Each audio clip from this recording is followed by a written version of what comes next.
আখলাকের মধ্যে দারুণ জিনিস হচ্ছে ভদ্রতা। বলেন তো দেখি, আমরা প্রত্যেকে, আমি নিজেকে চেক করি, উলামায়ে কেরাম বাদে আমরা প্রত্যেকে নিজেকে চেক করে আমি ভদ্র কিনা। ভদ্রতা দুইটা জিনিস দিয়ে বোঝা যায়। ভদ্রতা বোঝা যায় নম্রতা দিয়ে আর ধৈর্য দিয়ে। যেই দুই জিনিস পৃথিবীর অন্য জাতির মধ্যে থাকলেও আমাদের মধ্যে নাই। আমরা এখান থেকে বের হয়ে বাজার যাওয়া পর্যন্ত তিনজনের লগে ঝগড়া করি, তুই তুকারি বাদে আমরা কথা বলি। রিক্সাওয়ালার সাথে, রিক্সাওয়ালা তো রিক্সাওয়ালা, ইবে মানে কিচ্ছু না, এরকম না।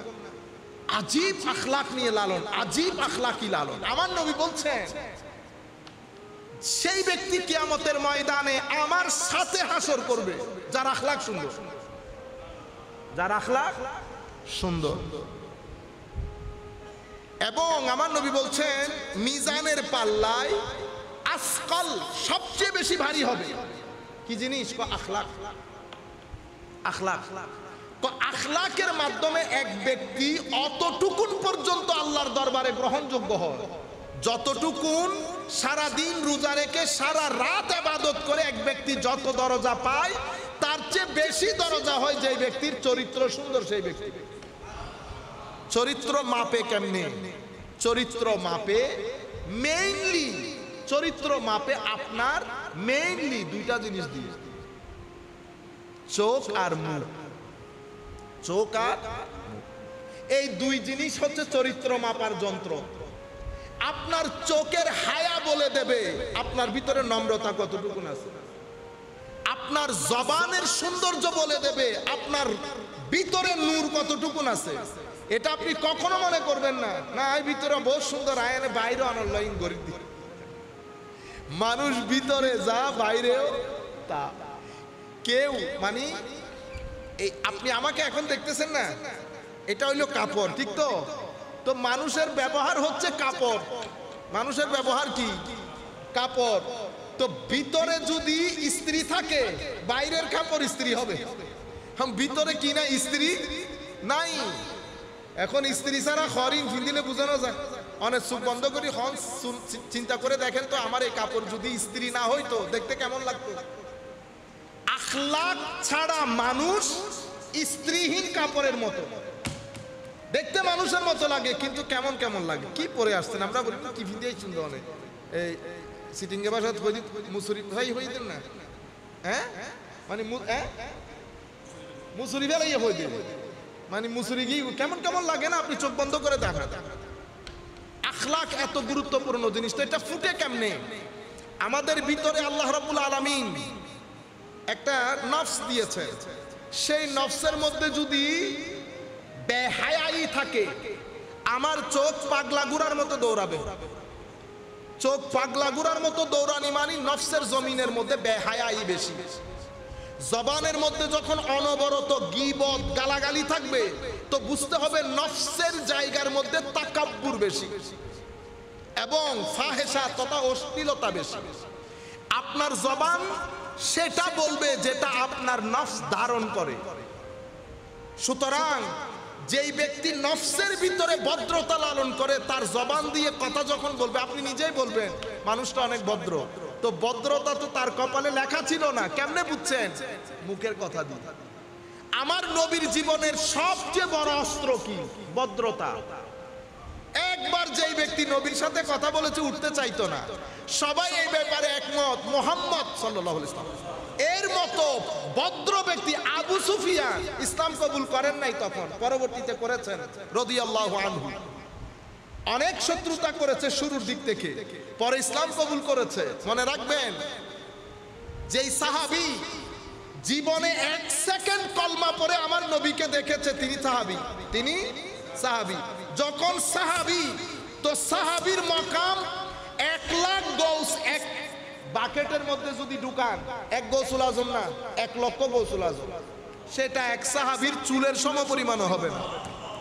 এটা আমার নবীর জাতের কারিশমা, এটা আমার নবীর জাতে মুস্তাফার কারিশমা। আমার নবীকে দেখার ফজিলত যদি এরকম হয়, এবার নবী কোন জিনিস আপনি চিন্তা করে দেখেন।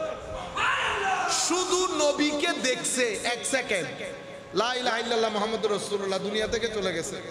এই 1 সেকেন্ডের সাহাবী লাখ গৌসুল আজম একসাথে করলে এক সেকেন্ডের সাহাবীর চুলের সম পরিমাণ হবে না।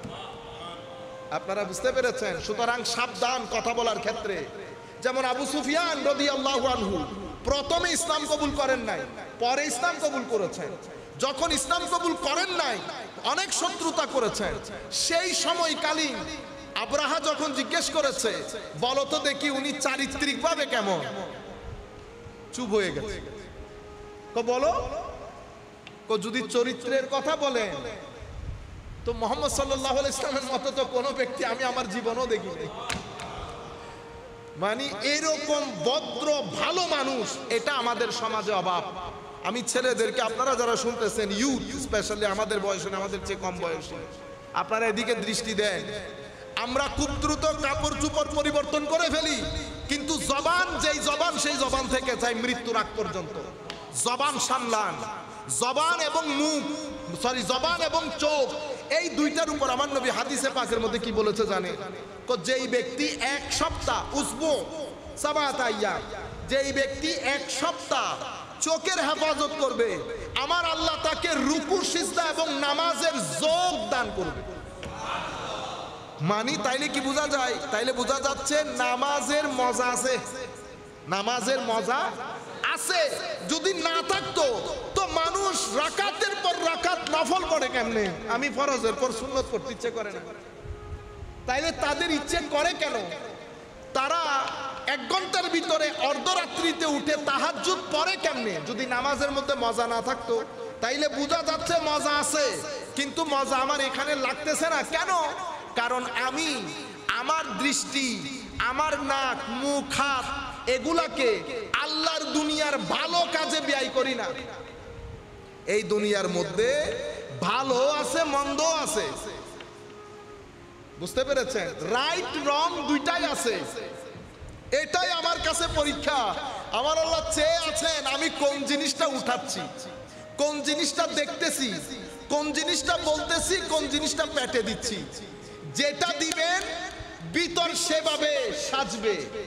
আমি যদি চোখ দিয়ে কোরআন দেখি, চোখ দিয়ে মা বাবা দেখি, ভাই বোন দেখি, মসজিদ দেখি, উলামা দেখি, গ্রিনারি সবুজ দেখি, সমুদ্র দেখি, আল্লাহর সৃষ্টির সৌন্দর্য দেখি, সব কিছু, একটা হচ্ছে চোখের দেখা আর একটা হচ্ছে এই দেখাটা আমার ভিতরে নূর 1 ফোঁটা 2 ফোঁটা পড়তেছে না?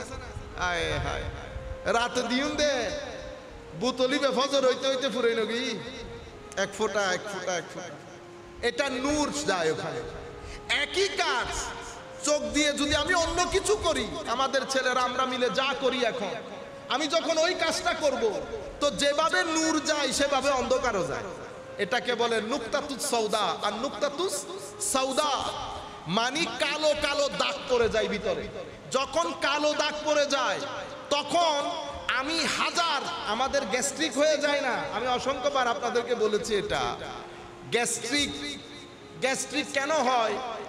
গ্যাস্ট্রিক হয় পেট কিছু জিনিস পছন্দ করে না, কিন্তু আপনি শুধু ওইটাই দিতে থাকে, তো পেটে হতে বহুত ধৈর্য আন্ন তুমি বোধ করে ফেলি। সেই কারণে 10, 20, 25 বছর পর্যন্ত পেটে সময় দিছে আপনারে শুধরানোর জন্য, আপনি শুধরাইতেছেন। 25 বছরের পরে পেট বলতেছে এবার আই। ঘটনা কি? আপনি বলতেছেন হুজুর বুক ধরে যাচ্ছে, এটা কেমন কেমন লাগতেছে, ব্যথা করতেছে। হাই খোদা, সকালের নাস্তার পরে রাত এসে যাচ্ছে, আপনার খিদা লাগতেছে না, এদিকে আপনার সুগার নিচে চলে যাচ্ছে, কারণ কিছু না দিলে তো সুগার নিচে চলে যাবে। এদিকে কিছু দিতেও ইচ্ছে করতেছে না, কারণ পেটের খিদা নাই। খিদা কেন নাই? কারণ পেটকে নারাজ করছেন, পেটকে নারাজ করছেন। এটার নাম গ্যাস্ট্রিক। তখন আপনি কি করতে হয়? ডাক্তার হাঁটতে বলে এবং অ্যান্টি অ্যাসিডিটি। আমাদের দেশে তো 14,000 ধরনের গ্যাস্ট্রিকের জিনিস পাওয়া যায়। আমরা গ্যাস্ট্রিক কিনে আনি বাজার থেকে, গ্যাস্ট্রিক কিনে আনি, ইফতারের মধ্যে গ্যাস্ট্রিক কিনে আনি। এগুলো তো আমরা নিজেরা করি, আমিও করি। আবার আমার মনে কিছু নাইছু হিসাব আইবের সঙ্গে আমিও খাইছি, আর নাস্তা করছি দিয়ে ব্যাগিন গ্যাস্ট্রিক খাই রনি মনে নিজেরা গাইলো দি, মানে খনে বানাই আর বেগম আর হাসি করি রাহুল দিয়ে এইবার খনে বানাই। তারও যদি ভাইতাম রামদুলাই দিতাম, তুই খামনা বোধে না ফ্রুট সালাদ খাবাইতে এডে বলা সুন্দর সুন্দর এডে মদিনা শরীফ নিতে হুজুর ইফতার নিতে কত দারুণ, খুব রুটি দেয়, খাজুর দিচ্ছে, জমজমের পানি, এরপরে ইউগার্ট, এগুলা খেতে ভালো লাগে। পেটে গ্যাস্ট্রিকের কোনো সময় 10-12 দিন ছিলাম, একটা গুলি খাই নাই গ্যাস্ট্রিকের। বাংলাদেশে ল্যান্ড করার পর থেকে বিসমিল্লাহ শুরু হয়ে গেছে, সুন্নত রাসূল খাও। আপনারা বুঝতে পেরেছেন? স্টোমাক আপসেট হয়ে গেছে, স্টোমাক আপসেট হয়ে গেছে। কেন? কারণ স্টোমাক অপছন্দ করে ধারাবাহিকভাবে ওই জিনিসগুলোই ঢেলেছেন। এটাকে বলে জিসমানি গ্যাস্ট্রিক। বুঝতে পেরেছেন? Physical gastric. আরেকটা হচ্ছে রুহানি গ্যাস্ট্রিক। এটা কোনটা? আপনি পেটের অপছন্দ করে এমন জিনিস যেমন ডালার কারণে পেট অপছন্দ করেছে, ঠিক সেইভাবে রুহের মধ্যে ডালতেছেন কি? নাটক, সিনেমা, গালাগালি, জমিন কেটে বড় করা, তারপরে মানুষকে ঠকানো, হ্যাঁ, তেল উগে দি, তেলি বেদি, পরোটাই বেড়ে বাইশ দে, এবারে ডিজেল বানাই ফেলে। এবারে কি বানাই ফেলে? ডিজেল।